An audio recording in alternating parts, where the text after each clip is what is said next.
네, 먼저 안내 말씀드립니다. 본 내용은 투자 판단을 위한 참고 자료일 뿐 모든 투자의 최종 책임은 투자자 본인에게 있습니다. 특정 종목에 대한 매수나 매도 추천이 아님을 분명히 밝힙니다. 자, 주식으로 세상을 이해하기 시작합니다. 오늘은 그동안 마지막 미지의 영역으로만 여겨졌던 우주가 어떻게 우리 지갑과 직접적으로 연결되는지 그 거대한 흐름을 한번 샅샅이 파헤쳐 보겠습니다. 자, 화면에 보이는 이 이미지 좀 보시죠. 화성에서 테슬라 로봇들이 묵묵히 일하고 있네요. 불과 한 10년 전만 해도 이건 그냥 공상과학 영화의 한 장면, 그 이상도 이하도 아니었겠죠. 하지만 이게 바로 오늘 우리가 이야기할 어쩌면 수조 달러 규모의 현실이 될지도 모르는 미래의 청사진입니다. 오늘 우리는 SK증권에서 나온 아주 흥미로운 리포트를 비판적으로 한번 뜯어보면서 왜 우주경제라는 테마가 막연한 미래가 아니라 바로 지금 우리 눈앞에서 펼쳐지고 있는지 그 핵심 동력이 뭔지 제대로 분석해 보겠습니다. 아시겠지만 모든 거대한 산업혁명에는 임계점, 그러니까 티핑 포인트라는 게 있습니다. 우주산업에 있어서 바로 그 결정적인 순간이 지금 도래했다는 거죠. 자, 이 두 차트를 한번 연결해서 보시죠. 제가 2000년대 초반 닷컴 버블을 직접 겪었을 때만 해도 인터넷은 그냥 신기한 기술이었어요. 그런데 왼쪽 차트처럼 어느 순간 접속 비용이 확 저렴해지니까 그야말로 폭발적으로 성장하더군요. 이제 오른쪽 차트를 보세요.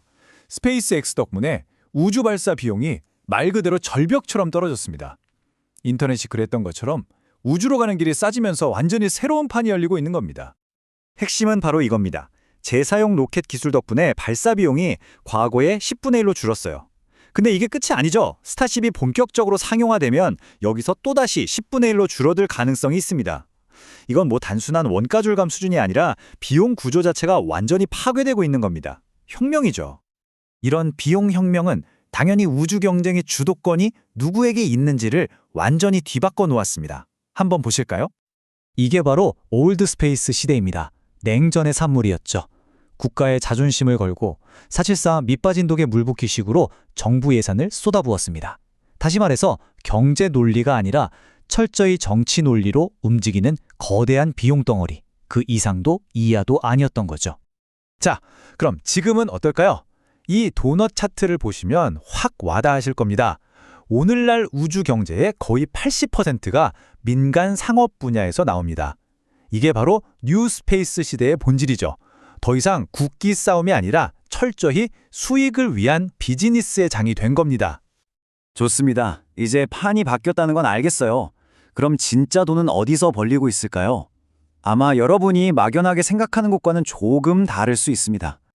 SK증권 보고서에서 제시하는 이 두 가지 핵심 개념, 백본과 리치는 확실히 짚고 넘어가야 합니다. 백본은 말 그대로 고속도로를 까는 겁니다. 로켓이나 위성 같은 기본 인프라죠.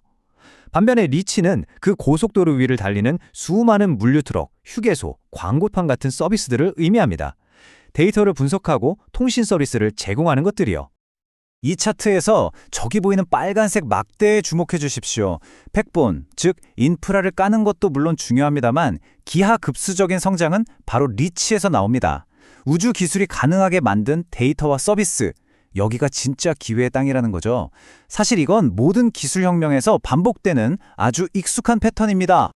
리치라는 말이 좀 막연하게 들리실 수 있는데 바로 이런 것들입니다.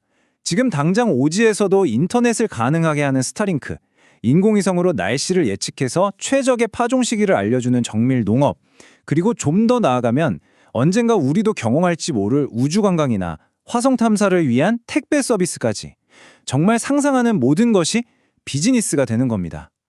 뉴스페이스를 이야기하면서 이 방안의 코끼리, 그러니까 스페이스X를 빼놓고 이야기할 수는 없겠죠.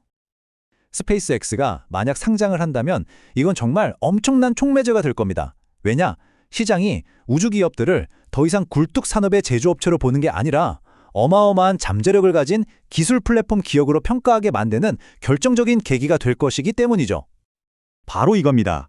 과거에는 매출이나 정부 계략 같은 제조업 지표로 평가받았다면 스페이스X가 상장하는 순간부터는 스타링크의 구독자 수가 몇 명이냐, 네트워크 효과가 얼마나 크냐 같은 플랫폼 기업의 잣대로 평가받게 될 겁니다. 이건 뭐 월스트리트의 계산기 자체가 바뀌는 거죠. 다른 모든 관련 기업들의 가치평가 방식까지 완전히 바꿔버릴 수 있는 진짜 게임 체인저입니다.